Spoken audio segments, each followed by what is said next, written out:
Om Sadashiva Samarambam Shankaracharya Madhyamam Asmadacharya Paryantam Vande Guru Paramparam Ishvaro Guratmeti Murtibeda Vibhagine Vyomabda Vyapta Dehaya Dakshinamurtaye Namaha Rava Vedanta Siddhanta Gocharam Tamagocharam Govindam Paramanandam Satguru Pranatoshimaham Om Om Shanti Shanti Shanti Om Namastê.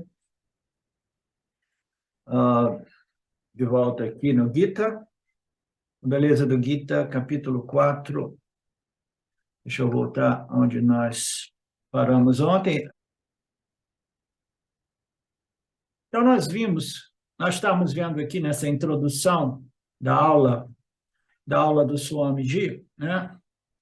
Lá em Chennai, a questão do karma. E que o karma, ele se torna um grande problema na medida que nós nos sentimos, né, identificados com a ação e seus resultados. Então, o karma se torna menos eficaz também, né, porque ele será condicionado por aquela expectativa, ansiedade, né, a respeito, né, do sucesso ou fracasso, aquela preocupação. Os resultados são imprevisíveis, não temos controle do campo, né? Depende de tantos fatores. Então, a ansiedade, a frustração, a irritação e a problemática do samsara é inevitável, a menos que nós compreendamos, né, o sistema Ishvara Jiva Jagata, né? Então, o Lord Krishna diz, eu sou livre da ação, e eu sou livre, o Krishna Guru, né? Eu sou livre da ação e livre dos resultados das ações. Então, ele está querendo dizer que ele é um avatar, ele além de um Yani, né? Ele nasceu, né, não segundo os seus karmas, ele veio para ajudar a humanidade, né? Então, ele diz, eu sou livre da ação e livre dos resultados das mesmas, né?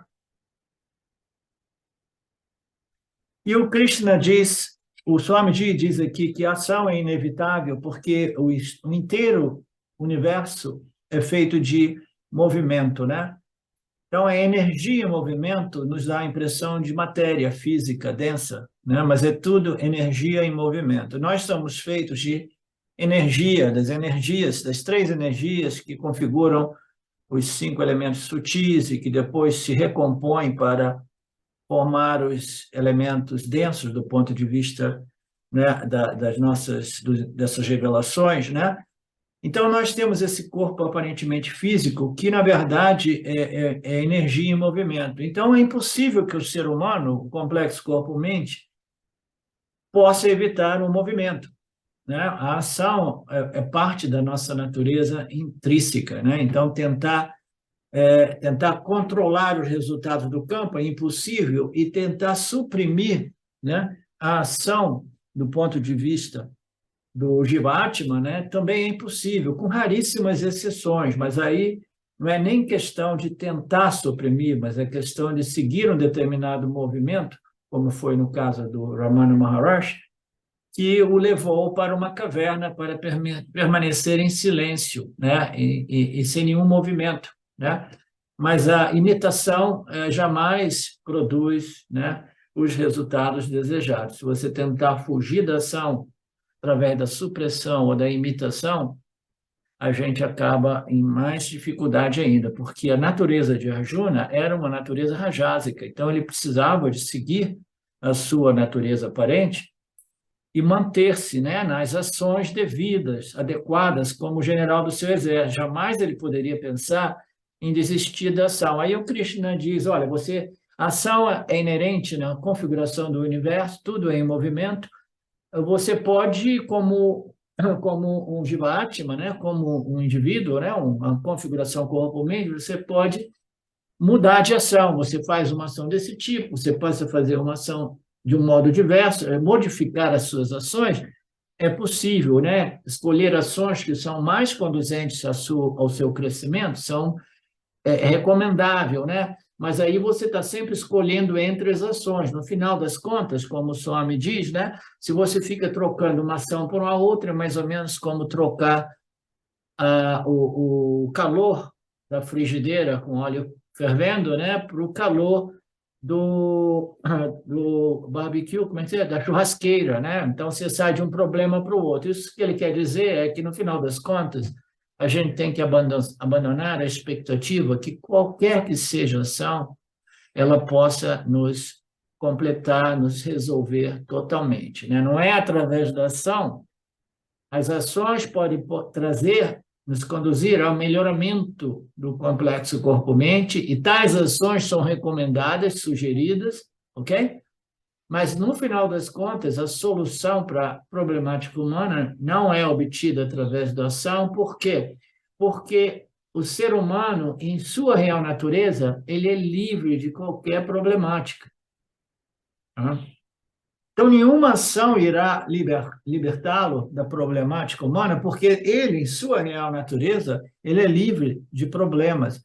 Então, é somente uma questão de compreensão. Então, no final, depois de nós fazermos muitas ações, servindo o propósito do melhoramento, do refinamento, da purificação, etc., no final, a gente precisa abandonar a ação, né? Em geral, esta compreensão final, essa ficha cai quando a gente abandona os esforços, né?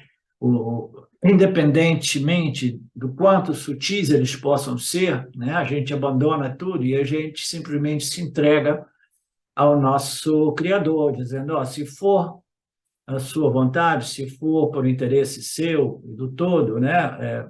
Permita que eu reconheça a minha natureza livre, né, de qualquer problema, de qualquer problemática, né, de qualquer limitação, né?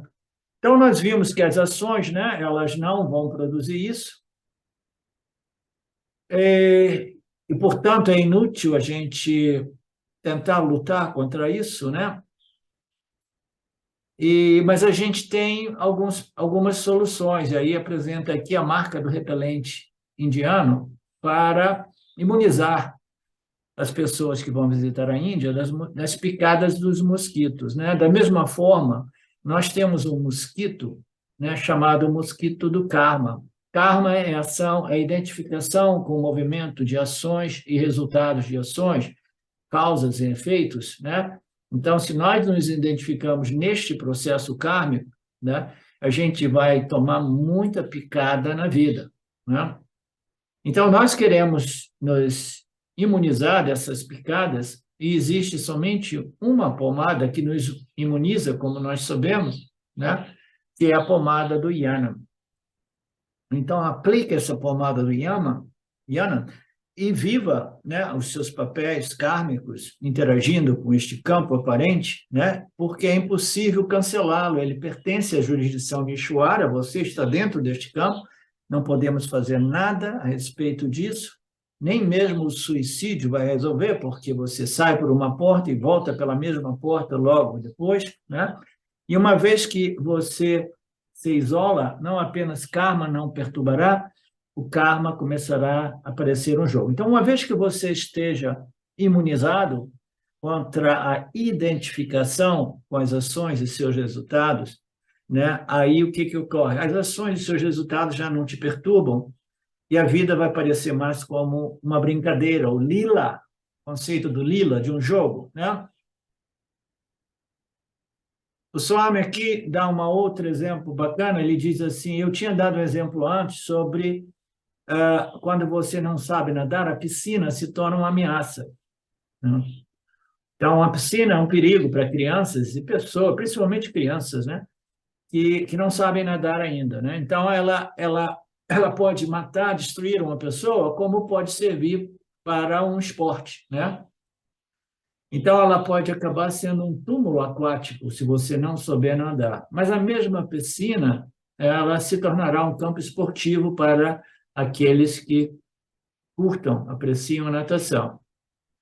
O karma é mais ou menos como uma piscina, o campo do karma, né? Se você não sabe nadar, se você não sabe se mover no mundo, se você não é um sábio, né? Você será massacrado, triturado pela piscina do karma, o samsara, né? Então você vai viver uma vida de expectativa, de ansiedade, de medo, de prazer, de desejos, né? De expectativas e frustrações, irritações, né? Por quê? Porque eu não aprendi a nadar ainda. E quem é que aprende a nadar? Qual é o indivíduo que aprende a viver essa vida, né? Sem ver a vida como uma constante, né? Ameaça, né? De um constante campo minado no qual as minas são sofrimentos, sofrimentos, sofrimentos, sofrimentos, com alguns prazeres entre elas, né? Alguns prazeres sensoriais, né? Então, nós precisamos aprender a nadar, e a gente nada através da assimilação de nossa real identidade, né? Aquilo que é livre do karma e livre dos resultados desses karmas, né? Então, tudo depende da minha preparação espiritual. Aqui a preparação, em analogia, a preparação como nadador. Eu me preparei, eu sei nadar, eu posso entrar no mar, mesmo com ondas e correntes, né? Mas se eu não estou preparado, aquilo pode me destruir. Então, nós precisamos de passar por essa preparação espiritual que quase ninguém quer, né? Porque ninguém acredita que seja possível ser imune ao karma e seus resultados. As pessoas nem têm essa perspectiva de compreensão, né? Então, para o Lord Krishna, karma é como um esporte, mas para o Ajnani, o samsari, karma é um fardo, né? Todo o tempo acordando, vivendo a vida, aquela relação de novo, fazer para obter, fazer para manter, fazer para evitar, tentando controlar o meu parábada karma, né? Então fica pesada a vida, né? Não é mais como uma brincadeira realmente, né? Então esse conceito da brincadeira é muito bonito, porque a vida, né, quando nós estamos preparados para ela, né, a gente pode ver ela com esportividade, né? Outros diriam com filosofia, né? Com equilíbrio, né? Você vê tudo isso, a mim não leve a sério a vida, não leve a sério você como agente experimentador, conhecedor, né? O agente. Então você só não leva a sério tudo isso se você possui esta preparação espiritual, possui essa compreensão clara, né? Caso contrário, a vida é um mar de preocupações e frustrações. Não é assim, Felipe? Preocupação, preocupação, preocupação, preocupação.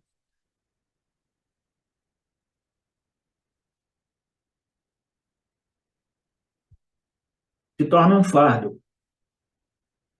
É por isso que sempre que Ishvara nos manda os avataras, eles chegam fazendo muitas atividades. E nós damos um nome especial a este campo de interação, lila, né? Até mesmo no campo do Mahabharata, no processo de destruir os inimigos do Dharma, né? Tudo isso é apresentado como um jogo, como uma brincadeira para o Krishna Guru, né? É um esporte. Então, é visto como um esporte.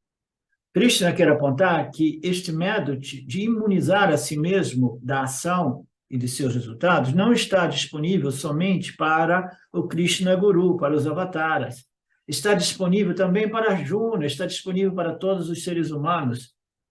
Você precisa somente escolher este processo de preparação. Você quer desenvolver, você quer passar por esse processo de preparação, de maturação, né? De crescimento, de elevação, de purificação. Então, não é somente, né, algo disponível para os avataras, mas é disponível para todos os Jivatmas. Mas você precisa de, primeiro, desenvolver um certo viveka que te permita escolher esse processo, que é uma coisa mais rara que existe, né? Como nós sabemos. Por isso ele introduz esta pomada do Yana como a proteção ou a imunização contra a doença do samsara, que é causada pelo karma, né? O karma, ações e seus resultados. Identificação com as ações e seus resultados. As ações e resultados são partes integrantes dessa manifestação aparente, não podem ser cancelados, mas a identificação com as ações e seus resultados. Krishna diz que este método é um método que ele está introduzindo. E Arjuna, este método foi sempre usado, nós vimos isso na aula de ontem, por todos os nossos antepassados. Esse conhecimento, essas revelações estão embutidas na criação, quando os seres vivos, inteligentes, né, eles surgem, emergem, imediatamente esse conhecimento lhe é revelado para aqueles raros indivíduos buscando a compreensão, né, desta manifestação, do propósito desta manifestação. Então, tendo conhecido isso, a ação também foi realizada por todos eles, né, todos os buscadores de moksha, até que eles contemplaram e receberam essas revelações e não fugiram da ação como você está querendo fugir do campo de batalha, né? Este é um método antigo, eterno, além da temporalidade, que provou sua eficácia, né? E, portanto, ele permanece invariado através de milhares e milhares e milhares de manifestações. Assim como eles mostram em um anúncio, né? Assim conquistar a tradição. Então, Krishna usa a mesma técnica. Seus antepassados, todas as pessoas usaram esta pomada, né? Então, nos anúncios dizem assim, essa pomada aqui funciona desde 1962, né? Quando você vê alguma coisa assim, desde 1900, né? Você fala assim, putz, os caras estão em business ainda, né? Significa que deve existir um valor. Então, Krishna está fazendo uma publicidade, dizendo, isso aqui existe da sempre funcionou, é uma pomada segura, né? Então, você pode, né, usá-la sem nenhum temor. Isso nos traz ao verso 16. O que é a ação e o que é a inação? A esse respeito, até mesmo os sábios estão confusos ou iludidos. Portanto, ensinarei a você a ação, sabendo a qual você se libertará do samsara. Aqui ele começa a mergulhar, né, nas profundidades do Vedanta, né? Ele fala para o Arjuna, você está aqui totalmente, né, confuso, né, paralisado entre ação ou inação, e você não compreendeu ainda os meus ensinamentos no capítulo 1, 2 e 3. Né? Agora eu vou ter que explicar para você o que é ação e o que é a inação. Né? É um tema tão difícil, porque é tão sutil, tão profundo, que até mesmo os ditos sábios eles permanecem confusos e iludidos, né? Portanto, eu vou ensinar para toda a humanidade, mais uma vez, através de você, Arjuna, o que é ação, né? E uma vez que você compreenda o que é ação e o que é inação, você estará livre do samsara. Olha que maravilha! Libertação do samsara significa o quê? Moksha, né? Estou livre desta crença ilusória de que a realidade é dualidade, que o mundo existe e que eu preciso controlar minhas experiências para ser feliz e para ser livre, né? Ele diz, se você compreender a ação e a inação, você descobriu o X da questão e você estará livre do samsara, né? Um verso famosíssimo, né? Uma introdução ao tema da ação e inação, e uma promessa clara, bem estabelecida, né, a respeito disso. Né? E por que isso é tão importante? Porque a confusão é generalizada nos círculos espirituais. Todo mundo já inconscientemente notou que as ações elas produzem resultados e muitas vezes os resultados não são favoráveis, são conflitantes, são problemáticos, né? E aí a pessoa, né, vai fazendo ação, vai se frustrando, vai fracassando, vai criando encrenca, vai fazendo tudo isso e a gente vai sofrendo todos os modos possíveis, de todos os sintomas do samsara, né? E aí, naturalmente, a pessoa pensa o quê? Poxa, só existe uma saída aqui, a inação. Tá? Só existe uma saída aqui. Qual é a saída? A inação total. Tá? E aí as coisas se tornam ainda mais complicadas, porque a gente cria encrenca através de ações, mas a gente cria encrenca através da inação. A gente peca através da ação, a gente peca através da omissão, né? E a gente vai criando sempre mais confusão, até que no final, até mesmo os sábios permanecem confusos e iludidos, né? Sem compreender a ação e a inação, e qual dessas duas escolhas, né, possa nos conduzir a uma vida feliz, ação ou inação. Sim, sim, Daiane?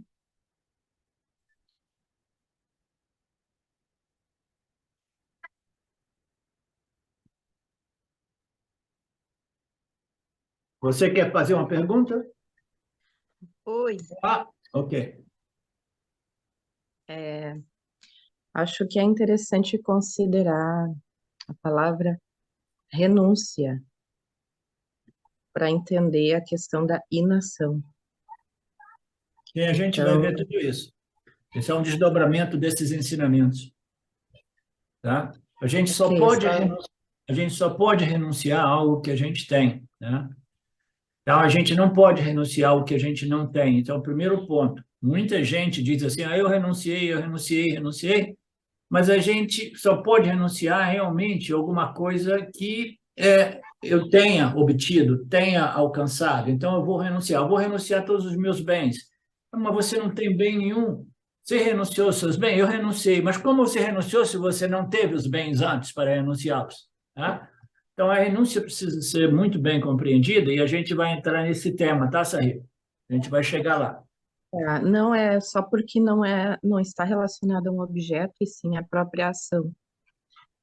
Então, eu dei um exemplo mais denso para ficar mais claro, né? Como é que você vai renunciar à ação, a menos que você tenha sido uma pessoa muito ativa, né? Ah, não, mas eu nasci satívico e eu nunca quis agir. Tudo bem. Então, você é um entre tantas raras exceções que existe à regra. A regra geral é que a gente precisa, para renunciar à ação, a gente precisa ter feito muita ação ou ter feito em vidas passadas, entendeu? Senão não é renúncia. Se a gente se encontra numa situação de total inação e a nossa vida não é uma vida feliz e completa e plena, etc., então a gente não renunciou à ação, né? A gente vai ver tudo isso, tá?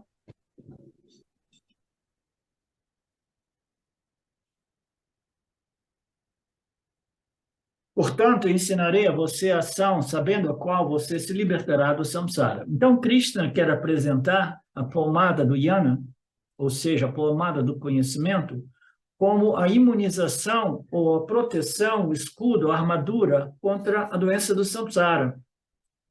E uma vez que você diz que a única solução é a pomada do jnana, né, para o problema do samsara, tensão, expectativa, raiva, irritação, frustração, depressão, você perguntará, ok, você está dizendo que o único problema é o jnana é o conhecimento, né? Ok, então eu quero essa pomada do conhecimento. Então a próxima questão, naturalmente, é, ok, mas conhecimento a respeito de quê? Não existe conhecimento sem um objeto de conhecimento. Não é assim, Felipe? Quando você conhece algo. E se algo é o seu objeto de conhecimento, né? Então, a primeira questão é assim, conhecimento a respeito de quê? Né? Você nunca pode referir conhecimento sem considerar qual é o objeto de conhecimento. Que conhecimento é esse que irá me proteger do sofrimento humano? Que conhecimento é esse? Né? Conhecimento estranho, é místico, é esotérico, né? Então, essa é uma indagação, né? Uma inquirição natural quando a gente apresenta o fato de que o conhecimento é tudo. As pessoas ficam dizendo, né? Eu tive uma pessoa que veio me visitar anteontem aqui, pessoa antiga, né? Amiga minha dos tempos de 30, 40 anos atrás, ou mais, E mais uma vez essa história, né? Não, pá, experiência, sentir, né?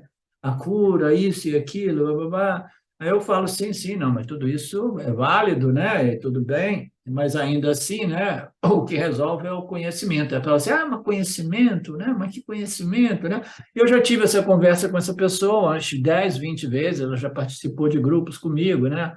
Antes de eu entrar no Vedanta e depois algumas vezes, né? As pessoas não compreendem o que é este conhecimento. Conhecimento é sempre a respeito de alguma coisa, né?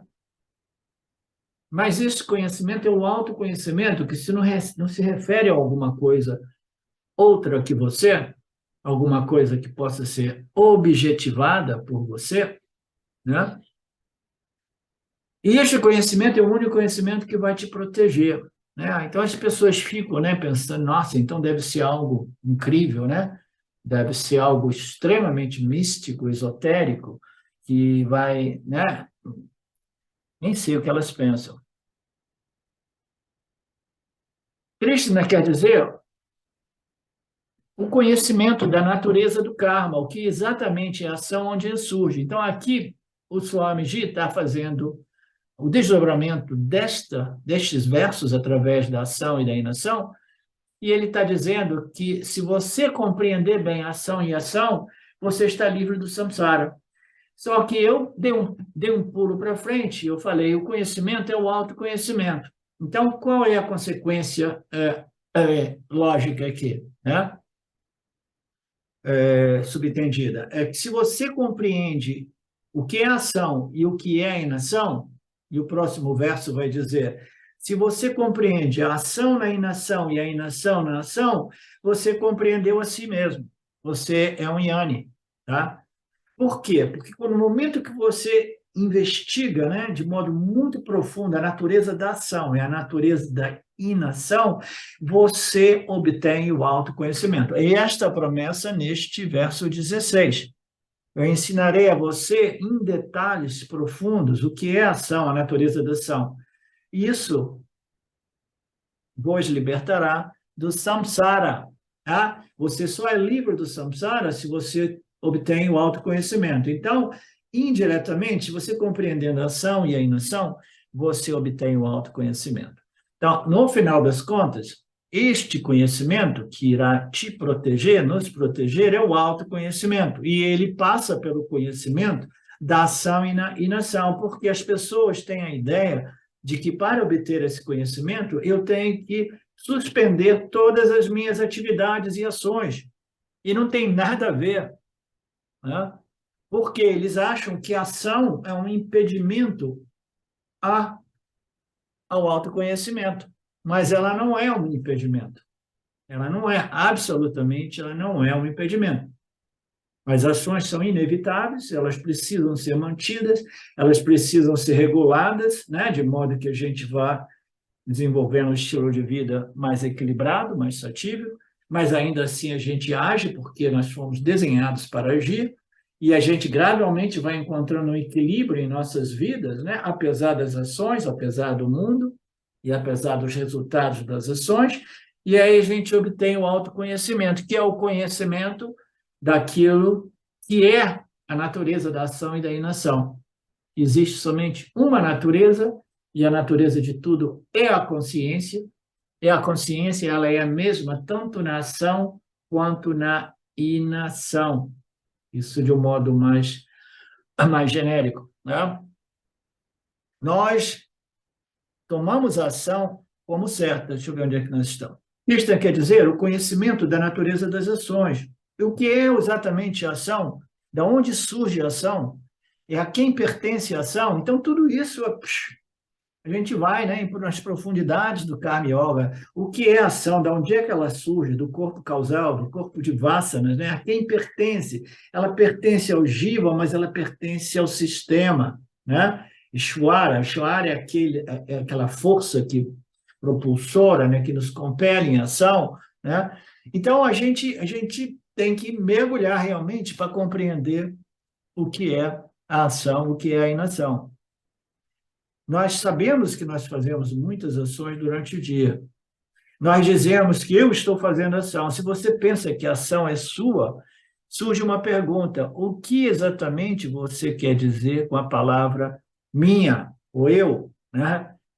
Se você pensa que essa é a minha ação, eu e meu, né? O que você quer dizer com a palavra eu, ou você? Desta forma, temos que entrar na autoinvestigação básica pelo Vedanta. E ela pode e deve passar pela natureza da ação, de onde surgem esses impulsos da ação, né? Por que que nós somos movidos à ação? Nós estamos aqui falando de um modo mais filosófico, mais sutil, do Karma Yoga, da onde vem das vasanas, das nossas predisposições retidas no corpo causal da alma individual, que de novo, volta e fica preso no samsara, preso o quê? Na identidade, eu sou o fazedor e o desfrutador de todas essas ações, né? Então, nós precisamos nos libertar do samsara, e isso é iniciado, se inicia, ou passa através do processo de compreensão da ação na inação e da inação na ação. Você pensa que a ação foi sua, você está iludido. Você precisará entrar numa investigação profunda, embora básica, sobre a natureza da ação, da onde ela surge. Esta investigação é importante porque nós tomamos como certo, como temos tomado, muitas coisas como garantidas. Por gerações, por encarnações, pensamos que a Terra era estacionária, até que com o conhecimento aqui, um conhecimento ali, a gente vai revisando os nossos sistemas de crenças, né? De crenças e conhecimento.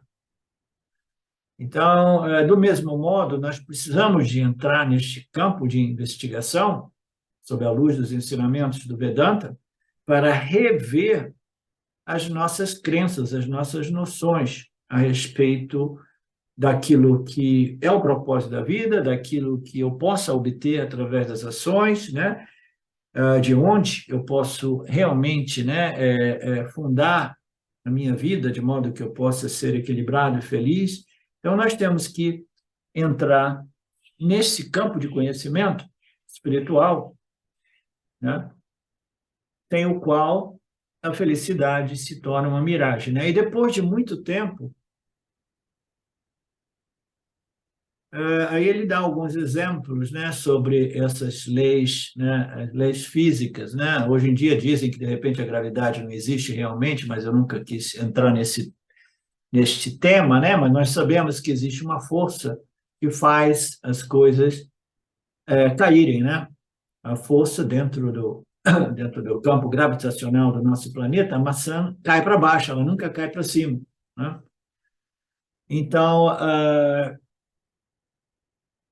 Então, raramente alguém vai pensar por que essa maçã cai para baixo e não cai para cima, né? Então, assim na vida, nós tomamos como certo determinadas leis e princípios, né, sem jamais investigá-las. A natureza da ação, a natureza da gravidade, né? O que é a ação e a quem pertence a ação? Nosso equívoco básico é pensar que eu estou fazendo todas as ações, mas Krishna quer apontar que você não está fazendo ação nenhuma. Quando ouvimos isso, ficamos surpresos quanto à geração que ouviu pela primeira vez a notícia que o Sol não gira, né? Então, todos esses conhecimentos que, a princípio, eram ocultos, né, ou escondidos, né, secretamente, né, as pessoas ficam chocadas, né? E, do mesmo modo, quando os Upanishads nos dizem, né, que você não está fazendo realmente, né, nada porque você é a carta, ou até mesmo em sua natureza anátema, como complexo corpo-mente, você faz, mas não faz. Por quê? Porque é o inteiro sistema que está apoiando, suportando e te compelindo a fazer as coisas, né? Então, quem é que está fazendo, né? A única coisa que a gente faz é o exercício do nosso livre-arbítrio, do ponto de vista da nossa natureza anátema, né? O tipo de ação que eu vou enganjar, né? Ali eu tenho um certo né, uma certa escolha, né, no exercício de escolha de que tipo de ação. Mas, além disso, as ações estão ocorrendo inevitavelmente devido a esse sistema, Ishvara Jiva Jagata. Quando a gente ouve que você não faz nada como Atma, e você como Anatma ainda assim, você não é realmente responsável pelas ações, as pessoas dizem, pô, os caras aí, eles devem estar tomando algum chá importante, né? Fumando alguma coisa, né? Realmente de qualidade, né? Aí a gente tem que ficar ouvindo esses ensinamentos através de meses, anos, vidas, né? Até que um dia a gente compreenda.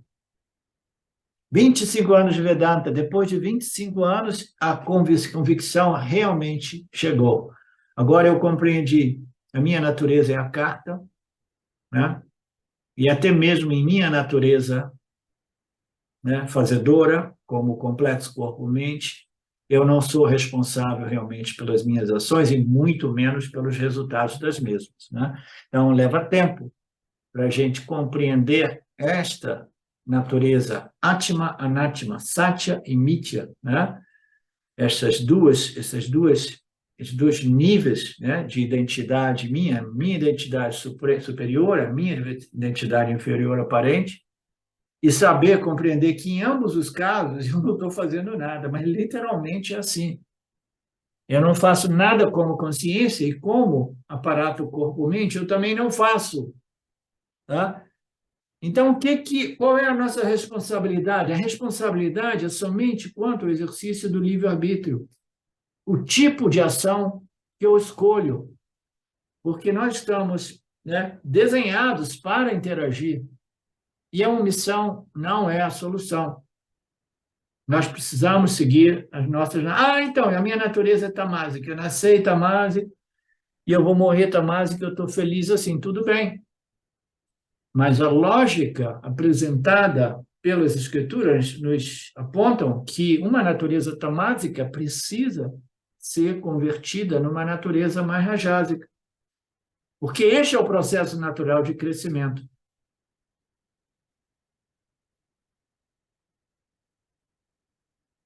25 anos de Vedanta, 50 anos de Vedanta, a ficha caiu, agora eu compreendi. Realmente, eu não faço nada porque eu sou o Atma, e em minha natureza Anatma, eu não faço nada, eu simplesmente exercito o meu livre-arbítrio, escolhendo ações que possam servir de propósito para a minha elevação e preparação espiritual.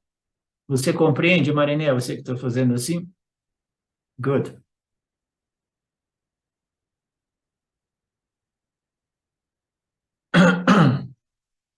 Karma Svarupanyana, a natureza da ação e do conhecimento. O conhecimento da natureza da ação e como evitá-la.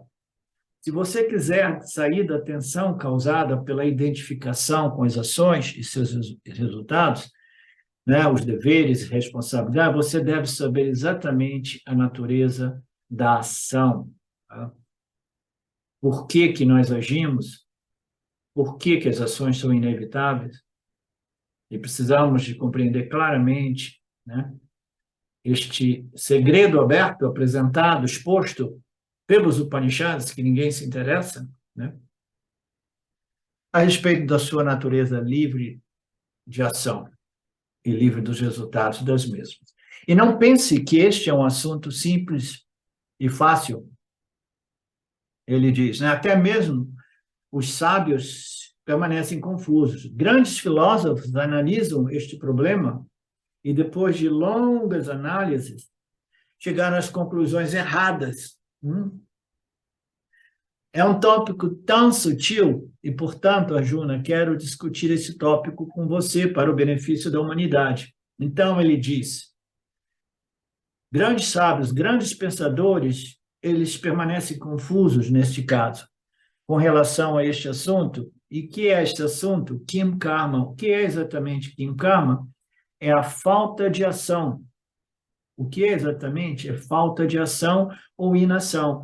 Então, a questão de ação e inação né, é uma discussão filosófica que não leva ninguém a nenhuma conclusão eficaz, né, porque ninguém integra algo que não seja no campo do fenômeno objetivável, né? Você tem que integrar Satya na sua investigação para compreender esses ensinamentos, né?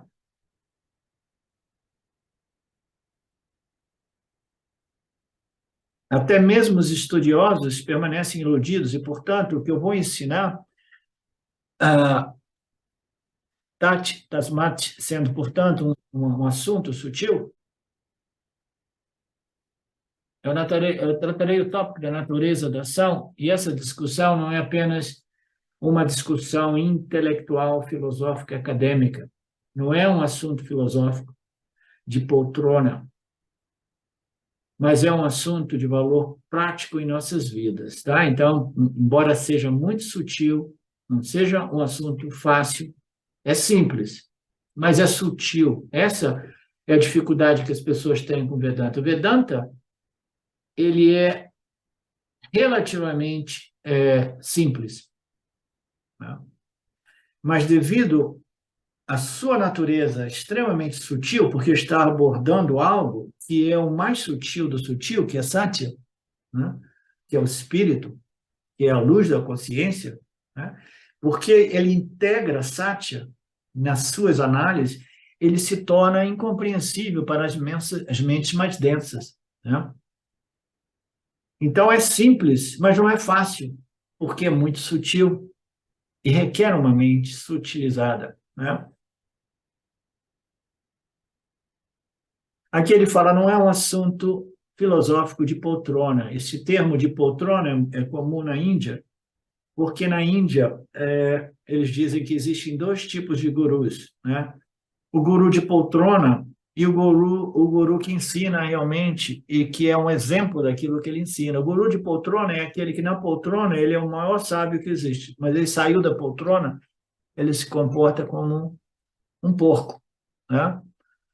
Então, o guru de poltrona, né, o filósofo de poltrona, né, ele tem um approach, né, uma abordagem puramente acadêmica, né? É como o cara que uns anos atrás me contatou e perguntou: mas você ensina Vedanta? Mas você ensina Vedanta acadêmica ou Vedanta guru? Né? Eu falei: não, Vedanta guru discípulo. Eu disse, não, isso não me interessa. Me interessa o Vedanta acadêmico, né? E nós temos pessoas no Vedanta Brasil que claramente estão interessadas no Vedanta acadêmico. Só que, né, eles vieram para o guru e realmente, né, não endossa esta atitude, muito embora eu não impeça as pessoas de participarem, sabendo que elas estão interessadas em conhecimento acadêmico, entendeu? Porque ninguém sabe, né? Um conhecimento acadêmico pode despertar o indivíduo para o autoconhecimento. Professor, Sim, quem é que está bom falando? dia. É o Felipe. Oi, Felipe. Felipe Fagundes? Isso, Diga, querido. era aquele Galaxy 6 lá, eu estava o nome errado. Eu queria fazer uma questão, só tirar uma dúvida a respeito quando o senhor disse, né, que realmente não fazemos nada nem quanto Atman, nem quanto Jiva. Está se referindo àquele capítulo 3, versículo 17, que quem faz são a própria natureza, os gunas, que não há um fazedor? É o Sim. mesmo princípio, quando o senhor diz que... É muito ligado naquele ponto lá que você, de novo e novo, né, trazia, né, para as nossas aulas. Quem é que faz? Não é que as três energias sozinhas sejam responsáveis pelas ações. Eu prefiro colocar o sistema Ishvara Jiva Jagata, entendeu? Mas, às vezes, nós precisamos representar esse sistema através do princípio mais essencial, que são as três energias, que são os blocos de construção de Mitya, né? Então, é o mesmo princípio, né? É o sistema que nos compele em ação. Você vê, os outros seres vivos, as outras criaturas vivas, elas agem o tempo todo. Eu moro aqui numa pequena chácara, eu fico observando os seres vivos, eles não param.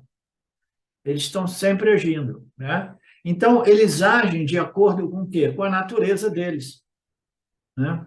Então, os insetos... Hã? Perfeito, professor, eu entendi. É, Eu queria saber se era o mesmo disso. a natureza aparente deles, né? Então, um inseto tem uma natureza de inseto, a formiga tem uma natureza de formiga, né? Uma cobra tem natureza de cobra, né? Um pássaro tem natureza de pássaro. São as naturezas aparentes desses seres, dessas almas aparentes encarnadas, né? Então, nós, seres humanos, nós temos uma natureza humana, entendeu? Que não nos permite voar como um pássaro, não nos permite entrar na terra como os insetos ou as formigas, né? E sobreviver lá embaixo, tá? Então, cada ser tem a sua natureza aparente, sua natureza, né, mítia, né? Então, o que ocorre com o ser humano é que ao ser humano nos foi dado, foi concedido, uma inteligência que nos permite de escolher, né, as nossas ações, né? Então, essa capacidade de escolha de ações é a única, realmente, ação intelectual, mental intelectual que nós temos. Eu estou voltando para esse ponto para você compreender, todos compreenderem sempre melhor. Nós temos a capacidade de escolha a respeito do tipo de ação, mas as ações são inevitáveis, ok? Ishwara nos fez seres humanos e nós agiremos como seres humanos. Eu jamais consigo agir como um cachorro, ou como um leão, ou como uma onça, entendeu? Eu vou sempre agir como um pássaro que voa. Então, a minha natureza mítia é ser humano, né? Mas eu tenho um livre-arbítrio, uma capacidade intelectual, inteligente, de escolha, né, a respeito das minhas ações, né, que me permite desenvolver uma outra natureza. Essa outra natureza é uma natureza subjetiva, que é a natureza, né, do meu complexo corpo-mente, né? O que eu sou como um aparato corpo-mente, né? O que eu sou como a minha natureza Jiva-Atma, o meu programa humano. Então, eu tenho um programa de ser um ser humano e depois um outro programa que é uma função das minhas escolhas do dia a dia. Nós somos o que é o produto, né, das nossas escolhas, das nossas ações, né? Nós estamos interagindo com os nossos meios ambientes e as nossas escolhas vão determinando o nosso caráter, a nossa personalidade. Então, nós temos a nossa natureza primária, secundária, né? Secundária como imítia, como um ser humano e não um crocodilo, né? E depois nós temos a nossa natureza, né, subjetiva, que é o nosso programa, o nosso condicionamento. E esse condicionamento é determinado pelo exercício de nossas escolhas, através da interação com o campo, ok? Então, eu estou falando isso porque, no final das contas, nós não fazemos nada, o sistema nos compele a agir, mas nós temos uma escolha, né? O que a gente tem como possibilidade de fazer, que é diferente dos outros seres que nós conhecemos no planeta, é de escolher o tipo de ação.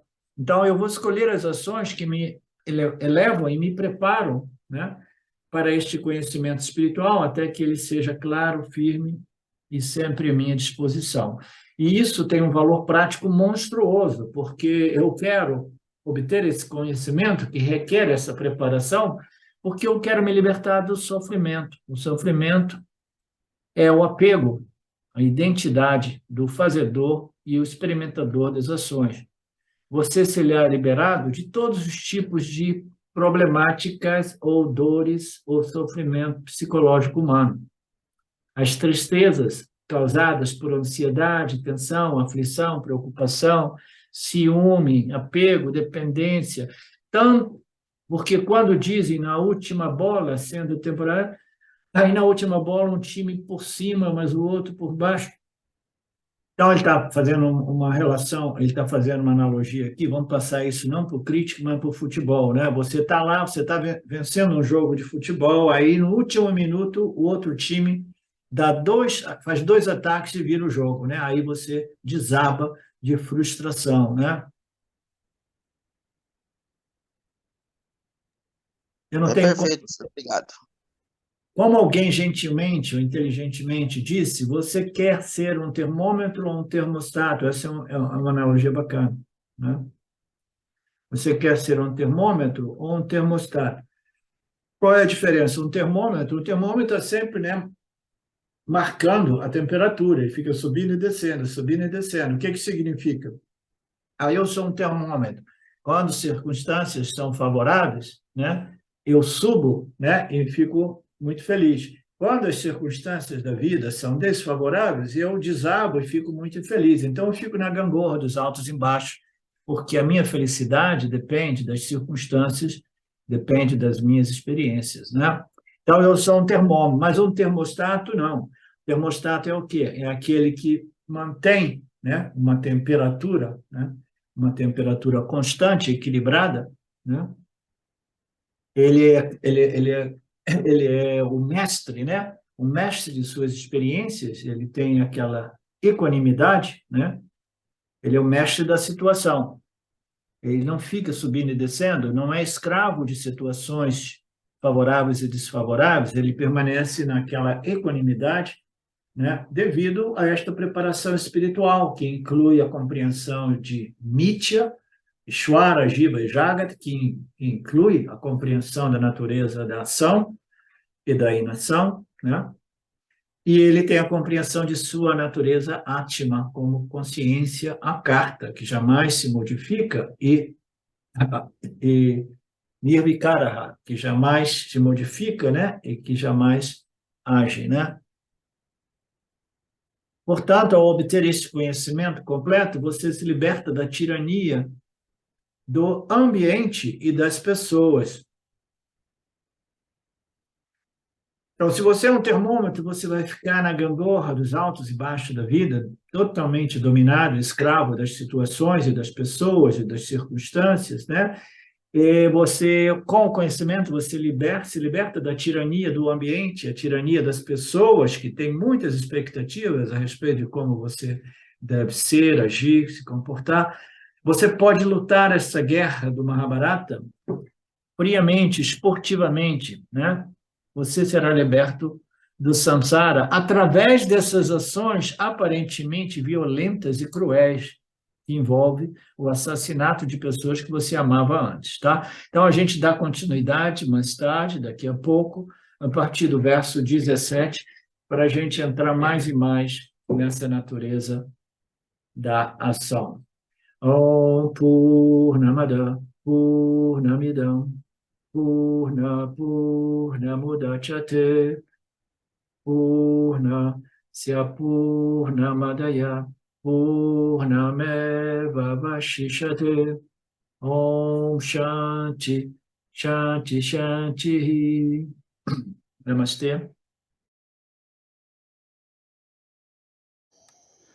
Saudações.